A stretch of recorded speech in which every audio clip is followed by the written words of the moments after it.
What was the biggest thing that happened during Roosevelt's presidency? Wow, presidency. That's right. America went bankrupt because we borrowed money from the Federal Reserve on such high interest that it was designed for us to never be able to pay them back. We'll never be able to pay the interest. The only way this interest to the Federal Reserve is going to get paid is by an inherited debt to our children and grandchildren. $30,000 per citizen.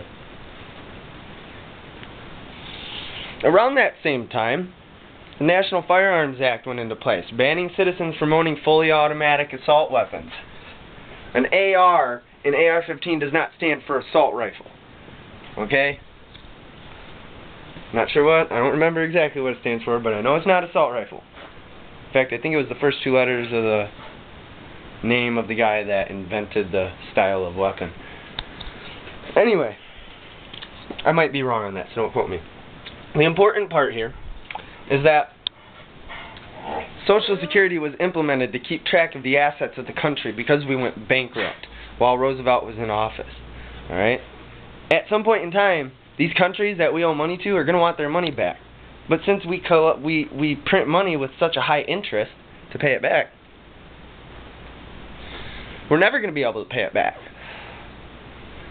So, if we're the assets, we're the collateral, we're the backing to this money that we're printing, we're the backing to this money that we're borrowing from the Federal Reserve and sending to other countries and borrowing from other countries.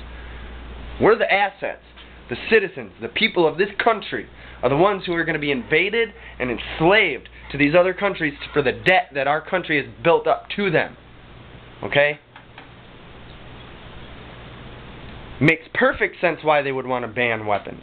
Why they would, state by state, county by county, put ordinances in place that infringe on our constitutional rights to free speech, right to bear arms, right to trial by jury, right to a speedy trial, pursuit of happiness, unlawful searches and seizures, and the right to remain silent. Okay? If you were going to invade a country with 300 million plus gun owners, would you really want to do that if you knew they were all armed?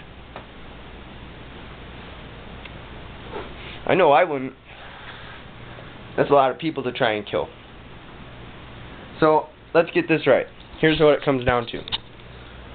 We go into bankruptcy. Roosevelt implements Social Security to keep track of us as assets. Right? Now Obama's passed the NDAA Act. Signed over these executive orders. They're pushing assault weapons bans. I talked to Congressman Mark Rogers on the phone. He replied to my phone call, my message I left on his machine in Congress within less than 24 hours, and assured me I don't have to worry about my guns being taken. Yet. Mark Rogers told me I have no worries. Yet. 3 days later, Obama pushes these executive orders and passes through, tries to get into Congress, an assault weapons ban. Mark Rogers knew about this ban coming up. He withheld the information to try and deceive me. Who does he work for? Who do our senators and congressmen work for? Who do our police officers work for? Who does this president work for? Who do we take orders from? Who does the president take orders from? The United Nations. The United Nations run the world. That's why they have all these treaties with all these other countries. Treaties of peace, arms trade treaties, agreements, monetary agreements. Now they're trying to take our weapons. And in the 45 years Obama's been in office, he's more than doubled our national deficit. Passed a sequester budget cut that eliminated $85 million out of our spending budget, which released 1,000 plus illegal aliens, immigrants, and back into our country, into our society, because they couldn't fund to prison them. They couldn't pay to keep them in prison $30,000 to $40,000 per person a year, when you can just buy a $500 plane ticket for them, send them back.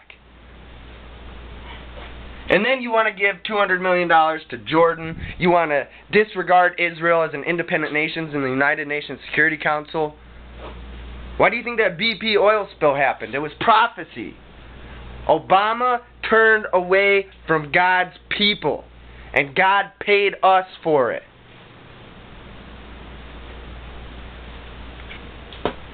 Thousands and thousands of gallons of oil leaked into the Gulf of Mexico.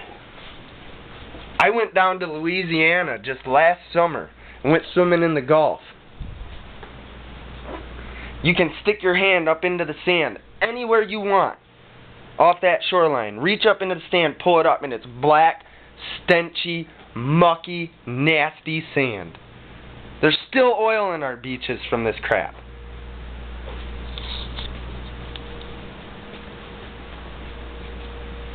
What is it going to take for America to wake up?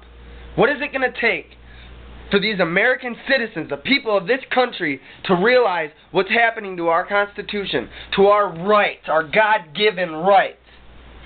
You may not agree that our rights are God-given. But if our rights aren't God-given, then our life's not God-given. But that's where you're wrong. That's why life comes from God. Life comes from God. God gives us life. That's why it's a sin to commit suicide, because when you kill yourself, when you take your own life, you're taking something God gave to you. You didn't give yourself that life. You have no right to take it, but you have a right to defend it. You have a right to defend your own life. Put on the whole armor of God. That's the first defense. The second defense is to get yourself a firearm and become proficient with it. Become trained with it. You think it's inevitable? It's not. It's inevitable that we're going to be invaded. I can't say when it's going to happen because I don't know. But if you look at how everything's being played out, the fact that we're the assets for our country, we're the collateral to back the money that we can't pay back to these other countries, and they're going to want their money and they're going to come after us. But they're not going to come after us if we're armed. Because they know.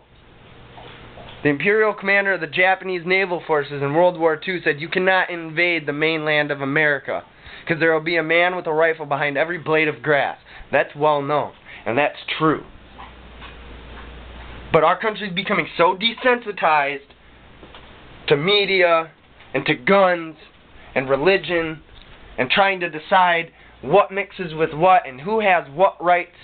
Quit arguing about what you should be able to do and start fighting the fight for what needs to be done. And what needs to be done is the preservation of life, liberty, prosperity, pursuit of happiness, and our Constitution. And if you let it slip away, you're not only hurting yourself, but you're hurting your children. You're hurting your grandchildren. And you're hurting their children. Because those are the ones that are going to be indentured servants to foreign countries, foreign nations, at the lack of wisdom and knowledge from our high leaders. It's bullshit. Tell you right now. I'll tell you right now. If you think you're coming into my house, you think you're going to take my stuff, you're going to strip me of my freedom and my liberty and my Bill of Rights, you'll see what the Second Amendment really stands for. Wake up, America!